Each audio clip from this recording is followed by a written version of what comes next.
Assalamualaikum warahmatullahi wabarakatuh. Waalaikumsalam warahmatullahi wabarakatuh. Yang saya hormati dosen pembimbing lapangan Bapak Sudarsono. Yang saya hormati guru Pamo Bapak Lutfi. Perkenalkan, nama saya Pramudita, mahasiswa calon guru PPG Prajabatan dari LP3 Universitas Insan Budi Utomo. Pada kesempatan kali ini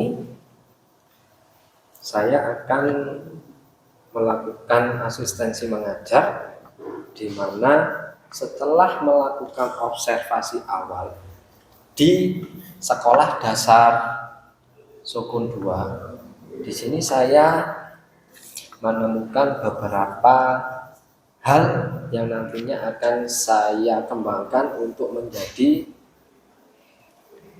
praktek pembelajaran. Di sini saya mendapatkan pengalaman di lapangan, yaitu akademik, di bidang akademik dan di non akademik. Di situ saya juga melihat beberapa kultur sekolah di mana siswa lebih cenderung pasif ketika menerima materi yang tidak diinginkannya. Maka dari itu, pada hari ini saya melakukan sharing saja kepada Pak Sudarsono selaku dosen dan Bapak Lutfi selaku guru Pamo. Bapak Ibu yang saya hormati, di sini saya akan mengambil materi pembelajaran, yaitu permainan invasi bola tangan yang saya terapkan dalam sport education model.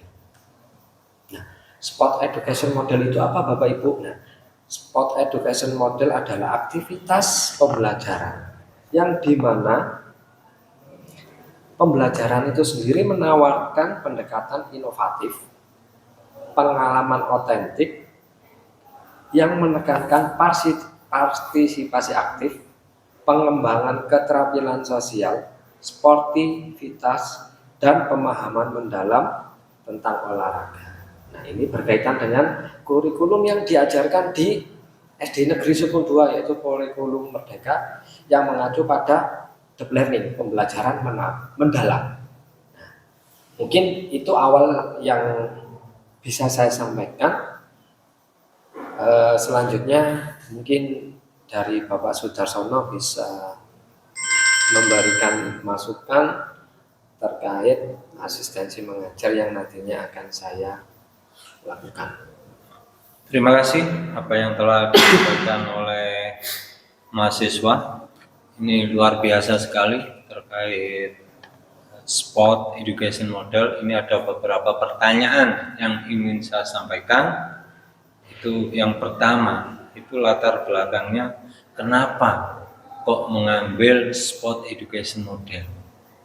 Baik Bapak, seperti yang saya jelaskan di awal, bahwasanya kultur di sekolah SD Sukun 2 itu siswa lebih banyak pasifnya ketika menerima pembelajaran materi yang tidak disukai. Contohnya ketika ada guru yang memberikan materi sepak bola, mereka aktif. Tapi ketika mereka mendapatkan materi yang sifatnya individu, itu mereka lebih banyak pasifnya. Nah, untuk sport education model ini kan nanti akan dibagi menjadi beberapa peran untuk siswanya. Jadi saya ambil dari permainan bola tangan. Dalam permainan bola tangan mereka saya tampilkan dulu video. Dalam video tersebut ketika permainan bola tangan, coba amati. Ada apa saja? Mereka aktif, ada pemain Pak, ada pelatih Pak, kemudian ada tim medis Pak, kemudian dan masih banyak yang lain. Nah, dari situ mereka bisa berpartisipasi aktif meskipun tidak menjadi pemain, tetapi mereka akan aktif menurut perannya masing-masing. Seperti itu Pak. Terima kasih. Itu untuk pertanyaan yang pertama. Sedangkan pertanyaan yang kedua, yaitu tantangannya yang dihadapi seperti apa dalam penerapan sport education model. Baik, terima kasih.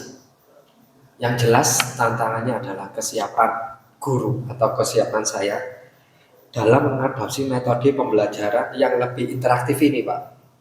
Di mana pembelajaran ini berpusat pada peserta didik. Guru hanya sebagai mentor. Nah, Selanjutnya dari saya adalah pertanyaan yang ketiga. Pengaplikasian di lapangan seperti apa dan hasil yang diharapkan dari penerapan sport education model itu apa? baik, terima kasih. Penerapannya yang pertama, mereka akan saya tawarkan kita pembelajaran berdiferensiasi, di mana mereka memilih perannya masing-masing. Kalau kita misalnya Bapak Lutfi ya langsung ditunjuk untuk menjadi tim medis misalnya, tapi dia kepingin main, kan sebagai guru kita salah. Nah, maka dari itu mereka saya bebaskan untuk menjadi role play apa, perannya apa dalam aplikasi di lapangan ini sendiri. Nah, hal ini didasari dengan partisipasi aktif mereka, biar tidak ada pembelajaran yang monoton, tidak ada pembelajaran yang pasif. Jadi maksud saya seperti itu. Kemudian untuk hasilnya ini sendiri, Pak, nah ini kita tekankan pada pembelajaran mendalam dan pembelajaran menyenangkan. Di mana pembelajaran mendalam ini sendiri nanti mereka ketika aktivitas di lapangan, yang pertama dalam suatu pertandingan kan harus menjunjung tinggi fair play. Ya, kita harus menjunjung tinggi fair play. Kalah menang itu biasa, yang penting kita fair play. Nah, dalam kehidupan mereka sehari-hari pasti nanti akan menemukan situasi yang seperti itu. Ketika di rumah ataupun di kehidupan bermasyarakat, mereka akan, oh iya, saya dulu pernah diajari Pak Pram, sikap sportif itu seperti apa. Nah, itu yang pertama, Pak. Kemudian yang kedua, mereka juga akan bisa menerapkan dalam kehidupan mereka. Ayo teman-teman, kita buat turnamen sepak bola mini. Nah, mereka kan juga tahu cara mengatur suatu pertandingan yang dibutuhkan ini apa saja. Nah, ini kan mereka sudah mendalam, bermakna bagi mereka. Dan mereka otomatis akan senang, Pak, dengan pembelajaran ini. Misalnya, contohnya lagi yang berperan sebagai tim medis. Ketika suatu pertandingan kita tidak bermaksud menginginkan terjadi sesuatu cedera, pasti nanti ada yang jatuh ataupun yang lain. Cara penekanannya ketika ada temannya yang jatuh itu gimana? Cara merespon mereka itu gimana? Apa yang dilakukan? Kemudian tindakan apa yang harus dilakukan pertama? Nah, ini sendiri kan juga bisa diterapkan di kehidupan mereka.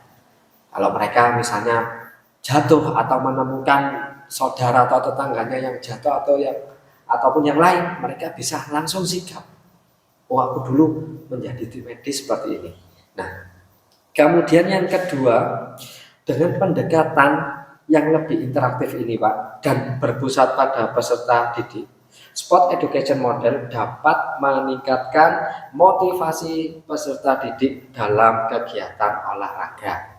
Secara keseluruhan, inovasi ini menciptakan suasana lingkungan belajar yang lebih inklusif dan menyenangkan, serta mempersiapkan peserta didik untuk menjadi individu yang kompeten dan percaya diri dalam kehidupan sehari-hari.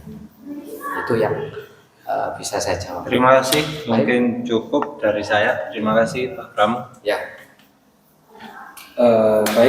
Terima kasih kepada Pak Sudar yang mungkin sudah memberikan pertanyaan-pertanyaan yang saya rasa bagus. Di sini saya tadi melihat sedikit dari Pak Pram menceritakan dari mulai latar belakang, kemudian bagaimana model SEM ini nanti diaplikasikan. Saya rasa Pak Pram dari segi konsep memang sudah benar-benar sudah disiapkan. Nah, di sini saya kepengen memberikan masukan aja, tambahan.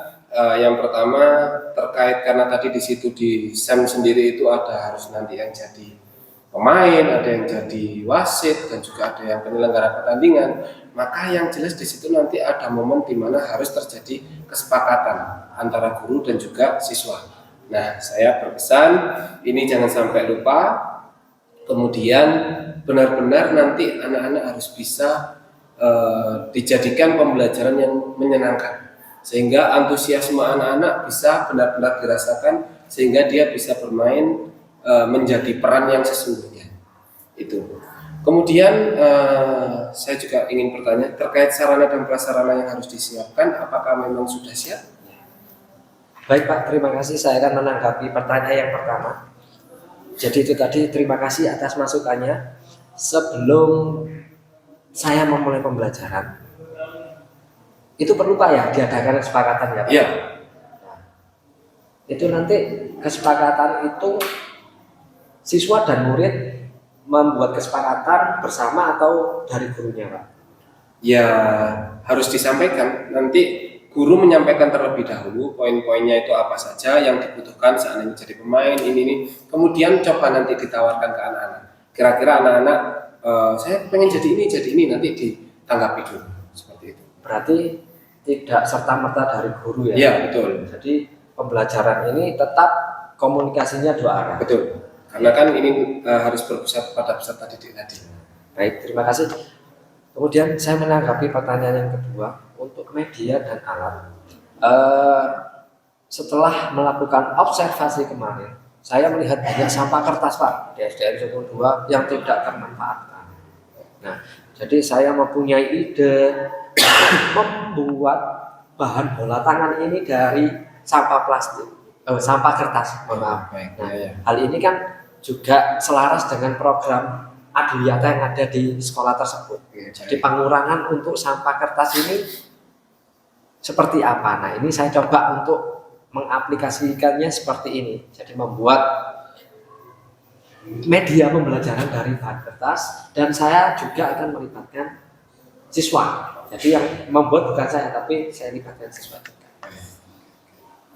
Kemudian yang terakhir mungkin karena ini kan nantinya pasti ada yang bertanding, ada yang jadi wasit. Saya juga pengen tahu sejauh mana kesiapan untuk faktor keselamatan anak-anak itu aja. Baik, terima kasih. Untuk faktor keselamatan, nah sebelum kita beraksi di lapangan, nah, setiap peran yang mereka pilih itu nanti akan saya berikan materi masing-masing. Jadi contohnya saya lebih ke tim medis ya Bapak. Nah, jadi untuk tim medis saya perkenalkan dulu alat-alat yang dibutuhkan, yang dibawa nantinya ketika di lapangan itu seperti apa. Kemudian saya juga menayangkan video tentang keselamatan dalam di lapangan, keselamatan ketika membantu teman kita yang cedera itu seperti apa. Kalau kita tidak menayangkan video ataupun tidak memberikan materi terlebih dahulu, ya nanti yang terjadi di lapangan tidak sesuai dengan keinginan kita. Kembali lagi ke kesepakatan tadi. Baik, oke. Terima kasih. Gitu. Mungkin cukup dari saya? Cukup dari saya, cukup. Cukup Pak. Ya. Jadi terima kasih atas kesempatan yang sudah diberikan kepada saya selaku mahasiswa. Untuk kedepannya saya akan langsung beraksi di kegiatan pembelajaran terbimbing ya Bapak ya. Ya, terima kasih. Saya akhiri. Assalamualaikum warahmatullahi wabarakatuh. Waalaikumsalam warahmatullahi wabarakatuh.